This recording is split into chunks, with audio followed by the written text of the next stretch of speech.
পার্লামেন্টের জবাব দিয়েছে এবং পার্লামেন্টে এটা নির্ধারণ করবে। তারা পার্লামেন্টে আছে, পার্লামেন্টেও কথা তুলেছেন, পার্লামেন্টে আলোচনা হবে। এনসিপির উপরে হামলার ঘটনায় গতকাল মামলা হয়েছে। আচ্ছা, এনসিপি থেকে আশঙ্কা প্রকাশ করা হচ্ছে যে এটা হয়তো তারা বলছে যে সরকারের উচ্চ পর্যায় থেকে এই হামলার ঘটনা হয়েছে এবং আদালত আইন তারা নিয়ন্ত্রণ করতেছে। এই বিষয়ে আসলে মামলায় আদালত, আইন, পুলিশ বিভাগ যদি নিয়ন্ত্রণ হতো তাহলে তো মামলা হতো না। মামলাটা একটা হয়েছে, মামলা যথাযথভাবে আইনসঙ্গতভাবে তদন্ত হবে এবং যারা দোষী তাদের ব্যাপারে শাস্তি হবে। বন্দি প্রত্যাপন যে আইনে সাবেক প্রধানমন্ত্রী সাবেক প্রধানমন্ত্রী না, প্রধানমন্ত্রী সেটি বলেন। সে বিষয়ে আসলে কতটুকু এগিয়েছে সরকার, কি করছে? সরকারের জায়গা থেকে আইনগত যতটা পদক্ষেপ নেওয়া সম্ভব ততটুকু করা হয়েছে। এখন উনি বলছেন যে উনি নিজেই আসবেন, তো নিজে আসলে তো ভালো। উনি বাংলাদেশে আসবেন, আইনের কাছে সোপর্দ করবেন নিজেকে এবং আইনসঙ্গতভাবেই তাকে ডিল করা হবে। এখানে আমরা আইনের ব্যত্যয় ঘটিয়ে কোনো কিছু করব না। সম্প্রতি সরকার একটা সিদ্ধান্ত নিচ্ছে যে সন্তানকে যদি পিতামাতার জমি দিয়ে দেয় তারপরেও এটার অধিকার আসলে থাকবে, এরকম একটা আইন করছে। এটা একটা আইনসঙ্গতভাবে আমরা আগানোর চেষ্টা করছি। Pakistan supreme court, Indian supreme court এবং আমাদের এখানেও কিছু কিছু মামলায় এই নজির আছে যে বাবা মা সন্তানকে সম্পত্তি দান করার পরে তার হাতে আর কিছু থাকে না, শেষ জীবনে অসহায় হয়ে যায়। এই শেষ জীবনে যাতে অসহায় না হয় সেই ব্যবস্থা, সেটাকে প্রোটেক্ট করার জন্য আমরা আইনিভাবে এই ব্যবস্থা নিতে যাব। মাননীয় মন্ত্রী মহোদয়, সম্প্রতি সিলেটে একজন পুলিশ কমিশনার প্রেস কনফারেন্সে বলছিলেন যে মাদক সহ বিভিন্ন হত্যা মামলার আসামিগুলো আমরা গ্রেফতার করি, কিন্তু কয়েকদিন পরে তারা বেরিয়ে যেয়ে আমাদের সামনে দাঁত কেলিয়ে হাসে। তো আসলে এই ক্ষেত্রে আসামিরা গ্রেফতার হচ্ছে, দ্রুতই ছাড়া পেয়ে যাচ্ছে, এটা কি আসলে অপরাধ প্রবণতা বাড়াচ্ছে না? এক্ষেত্রে এইটার সাথে আপনার যখন আদালতের সামনে কোনো নথি যায়, সেই নথিটা উনি অনেক দিক বিচার বিশ্লেষণ করে জামিন দেন। সুতরাং আদালত তার নিজস্ব স্ববিবেচনায় যখন জামিন দেন, সেখানে সরকারের পক্ষ থেকে বিরোধিতা করতে পারে জামিন দেওয়ার আগ পর্যন্ত। জামিন দেওয়ার পরে এটা সমালোচনা সরকারের পক্ষ থেকে করাটা শোভনীয় না, কোনো সভ্য সমাজে এটা প্রত্যাশিত না। তাহলে আপনি আইনের শাসন, ন্যায় বিচারের প্রতি একটা অনাস্থা দেখাবেন, মনে হবে যে আমরা আদালতের উপরে প্রভাব বিস্তার করছি, সেটা আমরা করি না। এটা কি সংশোধনের কোনো প্রয়োজন আছে কিনা, বা দেখা যাচ্ছে অপরাধীরা যাতে সাজা পায়, এক মাঠ পর্যায়ে তদন্ত হয়, সেক্ষেত্রে প্রাথমিক তদন্ত এটা আপনারা করেন, কথা বলেন, আমরা সেটা বিবেচনা করব যে মানুষ কতটা এইভাবে দেখছে এবং আদালতও এই সমাজের মানুষ, আদালতের চোখ অন্ধ হলেও অন্তর্চক্ষু খোলা আছে, তারা অন্তর্চক্ষু দিয়ে এটা দেখবেন, ন্যায় বিচার করবেন।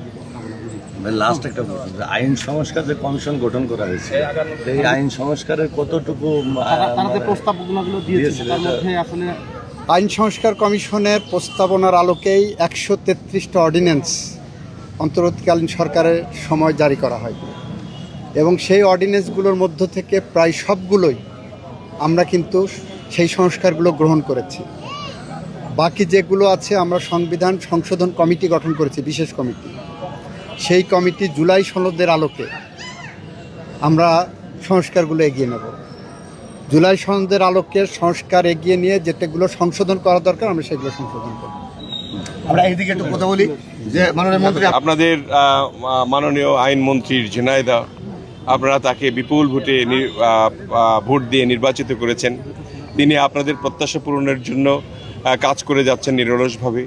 আমাদের ক্যাবিনেট থেকে আরম্ভ করে মাননীয় প্রধানমন্ত্রী তার পরামর্শ নিয়ে থাকেন এবং আমাদের আইন সংস্কার করার জন্য যা যা দরকার তিনি তা করেন। জুলাই সনদের আলোকে তিনি একটু আগেই বললেন যে জুলাই সনদ বাস্তবায়নের জন্য আমাদের দক্ষিণ প্লাজায় যা যা স্বাক্ষর হয়েছিল সেটা কিভাবে বাস্তবায়ন করা যায় সে ব্যাপারেও তিনি কাজ করছেন। বিশেষ করে আমার ঝিনাইদহ আসাটা অত্যন্ত মধুর বলে আমি মনে করি, কারণ নির্বাচনের পূর্বেও এসেছিলাম, তখন শুধু আপনাদের ঝিনাইদহবাসীকে বলেছিলাম আপনারা শুধু অ্যাডভোকেট আসাদ সাহেবকে নির্বাচিত করে সংসদে পাঠান, আপনারা কিন্তু সংসদে পাঠানোর পর তিনি আইনমন্ত্রী হয়ে আপনাদের কাছে ফিরে আসবেন। তাই হয়েছে, আল্লাহ রহম করেছেন আলহামদুলিল্লাহ। এবং তিনি আপনাদের জন্য, আমি জানি যে ঝিনাইদহবাসী অত্যন্ত সৌভাগ্যবান যে তারা এরকম একজন মন্ত্রী পেয়েছেন। পর্যটন খাতকে দেশের বড় অর্থনৈতিক অর্থনৈতিক খাতে নিতে সরকারের বৃহৎ কোনো পরিকল্পনা আছে কিনা? হ্যাঁ, আমরা মাস্টার প্ল্যান করছি পর্যটন খাতকে কিভাবে আকৃষ্ট করা যায় জনগণের কাছে এবং বিদেশি পর্যটকদের কাছে, সেই ব্যাপারে আমরা একটা মহাপরিকল্পনা হাতে নিয়েছি। আমরা আশা করি যে এই পরিকল্পনা বাস্তবায়িত হলে আমাদের দেশে পর্যটনের অনেক ভিড় হবে। বিশেষ করে কক্সবাজারের 128 কিলোমিটার স্যান্ডি বিচ, সেটা পৃথিবীর কোথাও নাই। সেটাকে আমরা যদি সুসজ্জিত করতে পারি, বিদেশিদের সঙ্গেও কথা বলছি, আমরা যদি পিপিপি মডেলেও হয় সেটাকে আমরা আন্তর্জাতিক মানের করব, যাতে করে সারা বিশ্ব থেকে বাংলাদেশের এই স্যান্ডি বিচ দেখতে আসে। ধন্যবাদ। আমরা রাশেদ ভাইকে শুনবো। আমি একটু ঝিনাইদহের কথা বলতে চাই। সেটি হচ্ছে যে আমাদের ঝিনাইদহের ঐতিহ্যবাহী কালীগঞ্জের সুইতলা মল্লিকপুর বটবৃক্ষ, এশিয়ার সর্ববৃহৎ বটবৃক্ষ আছে। পাগলাকানায়ের জন্মস্থান, মরমী সাধক লালন শাহের জন্মস্থান। তার মানে পর্যটনের ঝিনাইদহে কিন্তু একটা সম্ভাবনা আছে। রাষ্ট্রীয় পৃষ্ঠপোষকতা এবং সরকারি যদি পৃষ্ঠপোষকতা পাওয়া যায়, তাহলে এই খাতগুলোতে সাংস্কৃতিক পর্যটন খাত হিসেবে তৈরি করা যায় কিনা, বা আপনাদের কোনো পরিকল্পনা? সেটা আমরা মহাপরিকল্পনার মধ্যে কিন্তু এই বটবৃক্ষটাও আছে এবং আমাদের লালন শাহর জায়গাটাও আছে। মাননীয় মন্ত্রী আশা পোষণ করলেই সেটা খুব তাড়াতাড়ি হবে। আমরা রাশেদ ভাইয়ের কাছে একটু শুনবো। দেখেন, আমাদের মাননীয় প্রধানমন্ত্রী তিনি অত্যন্ত সহনশীল, আন্তরিক এবং বিনয়ী।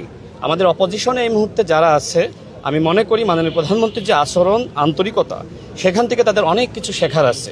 তারা বিভিন্ন জেলায় যাচ্ছে, বিশেষ করে এনসিপি এবং আমাদের মাননীয় আইনমন্ত্রীকে এই ঝিনাইদহ জেলাতে এসে যেভাবে নাসিরউদ্দিন পাটোয়ারি থেকে শুরু করে তাদের নেতৃবৃন্দরা, হাসনাত আবদুল্লাহরা একের পর এক গালিগালাজ করেছে, এইটা কিন্তু ঝিনাইদহ জেলাবাসী সহ্য করবে না।